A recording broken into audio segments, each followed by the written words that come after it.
Hello बेटा, एक बार फिर मैथ्स माइंड 30 ट्यूटोरियल में आपका स्वागत है। एल्जेब्रिक एक्सप्रेशन हमारा नया टॉपिक था, जिसमें एल्जेब्रिक एक्सप्रेशन में बहुत सारी चीज़ें आप पढ़ चुके थे। आज हमको पढ़ना है terms. Terms are two type. एक बेटा होता है लाइक टर्म और एक होता है अनलाइक टर्म। पूरा एल्जेब्रिक एक्सप्रेशन लाइक टर्म और अनलाइक टर्म पर ही डिपेंड है बेटा। लाइक टर्म क्या होता है? In which term variable value are same. In which algebraic expression variable value are same. Variable value आप समझते हैं बेटा, सारे अल्फ़ाबेट जो होते हैं वही हमारे वेरिएबल्स हैं। In which term variable value are same is like term. ऐसे बीजी व्यंजक जिसकी वेरिएबल वैल्यू क्या हो, हमारे समान हो बेटा। इन विच टर्म, ऐसा टर्म। टर्म आपको बताया बेटा, टर्म क्या होता है, किससे कनेक्ट होता है, वही कह रहे हैं। In which term variable value are same is like term. जैसे यहाँ देखिए बेटा 2x लिखा है और कामा 8x लिखा है। यहाँ x जो है वेरिएबल वैल्यू है और जो 2 है कांस्टेंट वैल्यू है। 8x में बेटा x आपका वेरिएबल वैल्यू है और 8 क्या है, कांस्टेंट वैल्यू है। बस यही हमको देखना है, यहाँ x है और यहाँ x है, वेरिएबल वैल्यू सेम है, इसलिए हमारा लाइक टर्म हो जाएगा। यहाँ देखते हैं 9xy और 12xy। यहाँ xy बेटा आपका वेरिएबल है, यहाँ xy दोनों वेरिएबल सेम है, इसलिए हमारा ये लाइक टर्म हो जाएगा। 4p² और यहाँ 9/7p²। 4p², यहाँ p² वेरिएबल बेटा और यहाँ p², इसलिए हमारे क्या हो जाएगा, like term. In which term variable value are same is like term बेटा। उसके बाद दूसरा होता है unlike term. In which term variable value are different बेटा, इसमें वेरिएबल वैल्यू सेम होना चाहिए, इसमें वेरिएबल वैल्यू क्या होना चाहिए, different. In which term variable value are different in is unlike term. 9x 9p²। यहाँ कांस्टेंट कोई मतलब नहीं हमको बेटा, यहाँ x है और यहाँ p² है। यहाँ वेरिएबल आपका x है, यहाँ वेरिएबल आपका p² है, इसलिए 9x और 9py बेटा एक पेयर जो है ये आपका अनलाइक टर्म है। टर्म के बारे में आपको बताया गया अच्छी तरह से बेटा। अब यहाँ देखिएगा 3xp और 1.5p²x, ये भी आपका अनलाइक टर्म है बेटा। यहाँ p एक बार है, यहाँ p 2 टाइम है, यहाँ x एक बार x एक बार है, यहाँ xp और यहाँ p²x, ये वेरिएबल्स इसके अलग अलग हैं। 9xyz और 4pqr, ये भी बेटा आपके क्या है, यहाँ 9xyz, यहाँ xyz वेरिएबल है और यहाँ 4pqr आपका वेरिएबल, इसलिए क्या हो जाएगा, ये आपका लाइक टर्म, अनलाइक टर्म। बेटा जो मेन बात है इसको देखिए, we can add and subtract only like term. हम केवल लाइक टर्म को ऐड और सब्ट्रैक्ट कर सकते हैं। We can add and subtract only like term. We can not add and subtract unlike term. Unlike term को आप ऐड नहीं कर सकते बेटा, जैसे इसको आप ऐड नहीं कर सकते, केवल आप यहाँ प्लस साइन लगा करके क्लोज कर सकते हैं बस, बाकी इसको ऐड नहीं कर सकते। लेकिन इसको आप ऐड कर सकते हैं, 2x + 8x बेटा आप दोनों ऐड करना चाहेंगे तो आपका 10x हो जाएगा, लेकिन अनलाइक टर्म को आप ऐड नहीं कर सकते बेटा। Various types of algebraic expression, कई प्रकार के एल्जेब्रिक एक्सप्रेशन होते हैं, जिसमें पहला हमारा है मोनोमियल, एक पदी बेटा। मोनोमियल क्या होता है? An algebraic expression which contains only one term. Term बेटा बताएं, टर्म मल्टीप्लिकेशन और डिवीजन के साथ ऐड होता है बेटा, उसको आप प्लस या माइनस साइन लगा देंगे, वो टर्म को अलग कर देता है। अगर आप वीडियो मेरी नहीं देखें तो इसका पार्ट 1 आप देखिए, आपको 100% क्लियर हो जाएगा। तो various types of algebraic expression में सबसे पहला हमारा है मोनोमियल। एन एल्जेब्रिक एक्सप्रेशन बेटा, एल्जेब्रिक एक्सप्रेशन का डिफिनेशन फर्स्ट पार्ट में समझाया गया है। An algebraic expression which contains only one term, जिसमें केवल ओनली वन टर्म, जिसमें केवल एक टर्म हो, इज कॉल्ड ए मोनोमियल बेटा। 5x ये आपका एक सिंगल टर्म है, मोनोमियल हो जाएगा। 2xy ये भी एक सिंगल टर्म है, मोनोमियल। 4x² y² ये भी आपका एक टर्म है। 9pq ये भी आपका एक टर्म है, एक सिंगल टर्म है। वही कह रहा है कि N algebraic expression which contains only one term is called a monomial.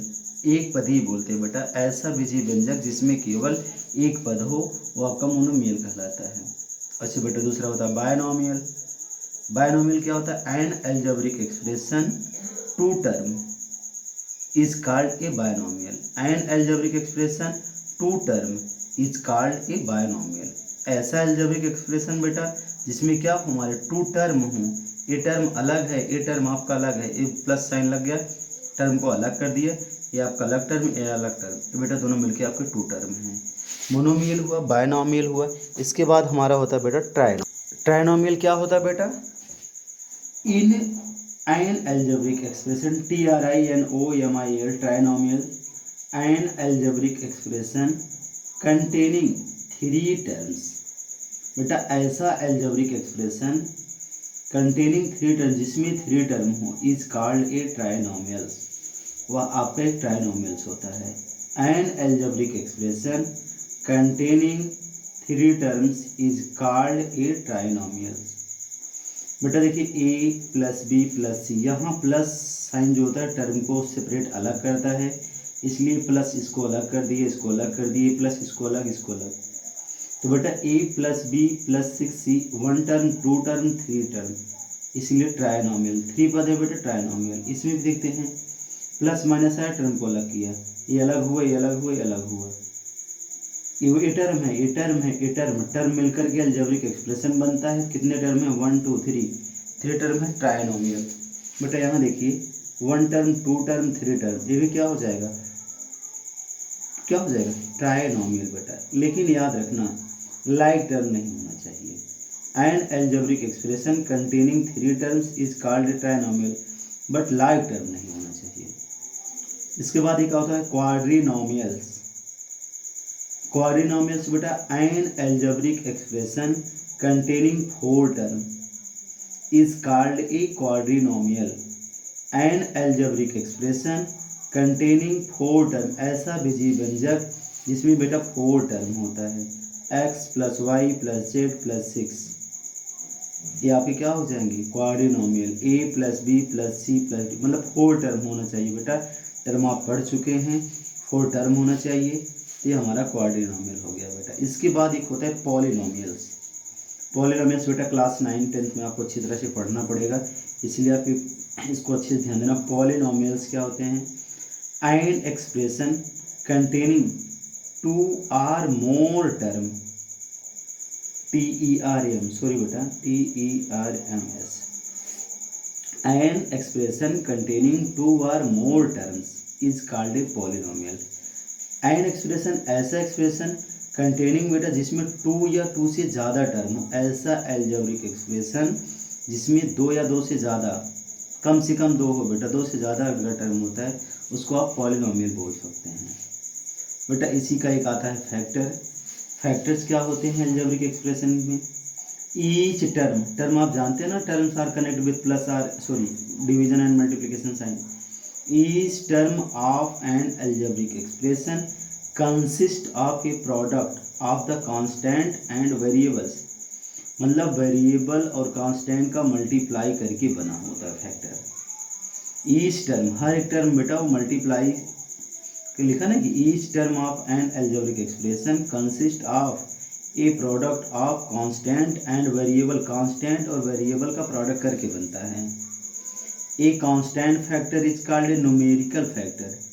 बेटा जैसे जो उसका यहाँ लिखा है, देख रहे हैं आप, 12x² y³, जो यहाँ 12 होगा ये कांस्टेंट फैक्टर, जो इसका कांस्टेंट फैक्टर होगा, ये न्यूमेरिकल फैक्टर होगा। 2 × 2 × 3, 2 2 = 4 3 12, और x यहाँ 2 टाइम है तो x × x, यहाँ y 3 टाइम है तो y × y। बेटा जो यहाँ ये आपका ये न्यूमेरिकल फैक्टर है, और क्या जो x y z ये सब है इसी लिटरल फैक्टर बोलते हैं। फैक्टर बेटा क्या है? Each term of an algebraic expression consist of के product of constant and variables, variables और कांस्टेंट के मल्टीप्लाई करने के बाद जो होता है वो फैक्टर होते हैं। A constant factor is called a numerical factor while a variable factor is known as the literal factor. बेटा ये आपका न्यूमेरिकल फैक्टर होगा, ये आपका एक्स वाई वाई जो है बेटा आपका लिटरल फैक्टर होगा। एक बेटा आता है कॉफिशिएंट, कॉफिशिएंट मतलब इसको हिंदी में बोलते हैं गुणांक। 5xy लिखा है बेटा, अगर यक्स का कॉफिशिएंट पूछा जाएगा, यक्स को कॉफिशिएंट, यक्स को आप क्लोज कर लीजिए, एक्स को आप ढक लीजिए, क्या बचता है 5y, तो 5y हो जाएगा। y का पूछता है तो y को आप ऐसे क्लोज कर लीजिए, जो बचता है उसको आप बता दीजिए। y का कॉफिशिएंट 5x, बेटा xy का कॉफिशिएंट, xy को छोड़ दीजिए, क्या बच रहा है 5 हो जाएगा। -6 AB में बेटा अगर -6 का कॉफिशिएंट पूछा जाएगा तो AB, अगर a का पूछा जा रहा है बेटा x का अगर a का पूछा जा रहा है तो बेटा क्या हो जाएगा -6b, b का पूछा जा रहा है b को आप क्लोज कर लीजिए, b को छोड़ दीजिए, -6a, 6 का पूछा जा रहा है तो -ab, बेटा -y में y का कॉफिशिएंट क्या होगा, y का कॉफिशिएंट क्या होगा बेटा, y का कॉफिशिएंट -1 होता है। किसी भी वेरिएबल के साथ -1 का 1 का मल्टीप्लिकेशन आपका हमेशा हुआ रहता है बेटा। थैंक यू बेटा।